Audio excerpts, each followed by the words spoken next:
একটু ভালোবাসা অথবা যেটা বলেন আর কি। এখানে জাস্ট একটু আমি মধু লাগাইছি, যার কারণে সব মোমো। দেখেন ভাই, আমি দিনের আলোতে পরিষ্কার করে দেখাচ্ছি এই জিনিসটা কি। দেখেন এখানে ফেনা জমছে, ঠিক আছে। আমার আগের ভিডিওতে আমি দেখাইছি, এটা আবার কেন দেখাচ্ছি দেখেন। আগের ভিডিওতে পরিষ্কার করে বুঝে একদম দিনের আলোতে আমি দেখাচ্ছি আপনাকে। এখানে কোনো কৃত্রিম আলো নেই, দিনের আলোতে দেখাচ্ছি। এখানে একটা লেয়ার জমছে, খেয়াল করেন ভালো করে, একটা লেয়ার জমছে নিচে। তো এই যে লেয়ারটা দেখছেন, এই যে লেয়ার।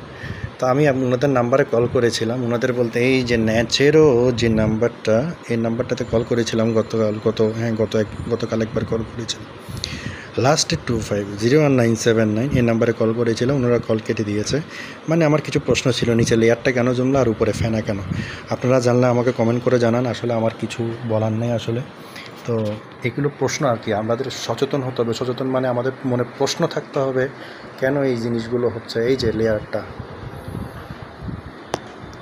কেন জমছে আর